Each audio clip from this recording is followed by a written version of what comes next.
नमस्कार दोस्तों, जय माता दी। दोस्तों, मैं हेमलता उपाध्याय आप सभी का अपने चैनल पर बहुत बहुत स्वागत करती हूँ। दोस्तों, आज हम श्रवण करेंगे श्रावण महात्म्य का 8वां अध्याय। तो चलिए भगवान श्री गणेश जी का ध्यान करते हुए कथा को प्रारंभ करते हैं। ईश्वर बोले, हे संत कुमार, मैं समस्त पापों का नाश करने वाले बुद्ध गुरु व्रत का वर्णन करूंगा, जिसे श्रद्धा पूर्वक करके मनुष्य परम सिद्धि प्राप्त करता है। ब्रह्मा जी ने चंद्रमा को ब्राह्मणों के राजा के रूप में अभिषिक्त किया है। किसी समय उसने रूप तथा यौवन से संपन्न तारा नामक गुरु पत्नी को देखा। उसकी रूप संपदा से मोहित होकर वह काम के वशीभूत हो गया और उसने अपने घर में रख लिया। इस प्रकार बहुत दिन बीतने पर उसे बुद्ध नामक एक पुत्र हुआ, जो बुद्धिमान, सौंदर्यशाली तथा सभी शुभ लक्षणों से युक्त था। गुरु बृहस्पति को ज्ञात हुआ कि तारा चंद्रमा के घर में स्थित है। तब उन्होंने चंद्रमा से कहा कि मेरी पत्नी को वापस कर दो। अनेक तरह से समझाने पर भी जब चंद्रमा ने तारा को वापस नहीं दिया, तब बृहस्पति ने देवताओं की सभा में जाकर देवराज इंद्र को यह वृतांत बतलाया और कहा, हे शक्र, आप देवताओं के राजा हैं, अतः अपनी आज्ञा से आप उसे दिलाएं, अन्यथा उस चंद्रमा के द्वारा किया गया पाप आपको ही निसंदेह लगेगा, क्योंकि शास्त्र निर्णय के अनुसार प्रजा के द्वारा किए गए पाप को राजा भोगता है। पुराण में भी ऐसा कहा गया है कि दुर्लभ बल राजा होता है। गुरु का यह वचन सुनकर चंद्रमा ने कहा, मैं आपकी आज्ञा से तारा को तो दे दूंगा, किंतु इस पुत्र को नहीं दूंगा।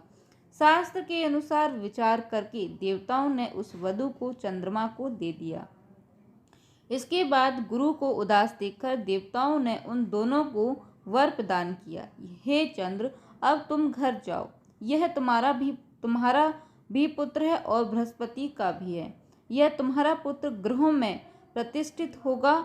हे सुराचार्य, आप यह दूसरा भी शुभ वर ग्रहण कीजिए।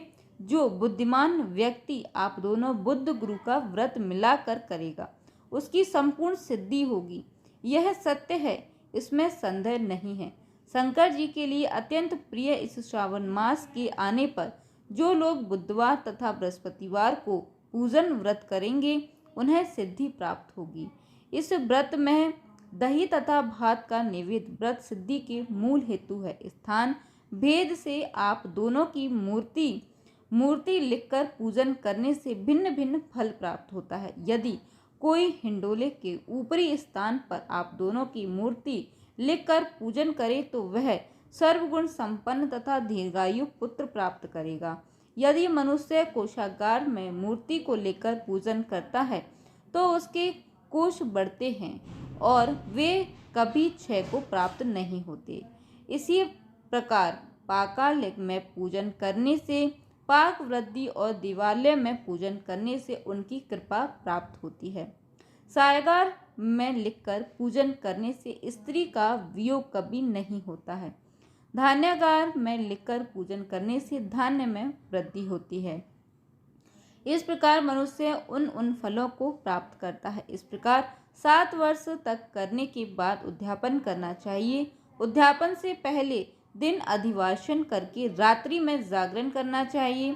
सुवर्ण की प्रतिमा बनाकर विधि पूर्वक 16 उपचारों से पूजन करने के पश्चात तिल, घृत, चारु और अपा मार्ग तथा अश्वत्थ से युक्त समिधाओं से होम करना चाहिए।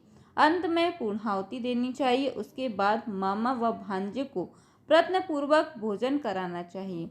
इसके बाद ब्राह्मणों को तथा अन्य लोगों को भी भोजन कराना चाहिए।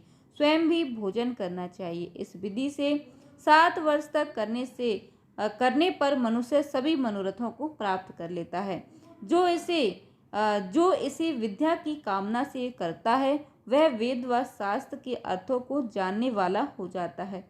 बुद्ध बुद्धि प्रदान करते हैं और गुरु बृहस्पति गुरुता प्रदान करते हैं। संत कुमार बोले, हे भगवान, आपने जो यह कहा है कि इस अवसर पर मामा तथा भांजे को भोजन कराना चाहिए, यदि बताने योग्य है तो इसका कारण बताइए। ईश्वर बोले, हे संत कुमार, पूर्व काल में अत्यंत दीन तथा दरिद्र कोई दो ब्राह्मण थे। वे दोनों मामा भांजे थे। उदार पूर्ति हेतु परिश्रम पूर्वक भ्रमण करते हुए वे दोनों किसी नगर में अन्न मांगने के लिए गए। उन्होंने घर घर में श्रावण मास में प्रत्येक वार को उस वार का व्रत हुए देखा, किंतु कहीं भी बुद्ध गुरु का व्रत नहीं देखा। तब उन्होंने बहुत देर तक परस्पर विचार किया कि सभी वारों का व्रत तो सर्वत्र दिखाई पड़ रहा है, किंतु बुद्ध गुरु का नहीं। अतः चूंकि यह व्रत अनुशिष्ट है, इसलिए हम दोनों को चाहिए कि सो व्रत का अनुष्ठान आदर पूर्वक करें। किंतु हे संत कुमार, इसकी विधि न जानने के कारण वे दोनों संशय में पड़ गए। तब रात्रि में उन्हें स्वप्न में इस व्रत की विधि दृष्टगोचर हो गई। इसके बाद उन्होंने उसकी विधि के अनुसार व्रत को किया, जिससे उन्होंने अपार संपदा प्राप्त की। प्रतिदिन उनकी संपत्ति बढ़ने लगी और सभी लोगों को ज्ञात भी हो गई। इस प्रकार 7 वर्ष तक करके वे पुत्र व पौत्र आदि से संपन्न हो गए। उसके बाद उनके ऊपर प्रसन्न होकर बुद्ध व गुरु प्रकट हुए और उन्होंने उन दोनों को यह वर दिया, आप दोनों ने हम दोनों को निमित्त इस व्रत को प्रवर्तित किया है। अतः आज से कोई भी इस शुभ व्रत को करे, उससे व्रत की समाप्ति पर मामा तथा भांजे को प्रयत्न पूर्वक भोजन कराना चाहिए। इस व्रत के प्रभाव से उससे सभी कामनाओं की परम सिद्धि हो जाती है और अंत में चंद्र सूर्य पर्यंत उसका हमारे लोक में वास होता है।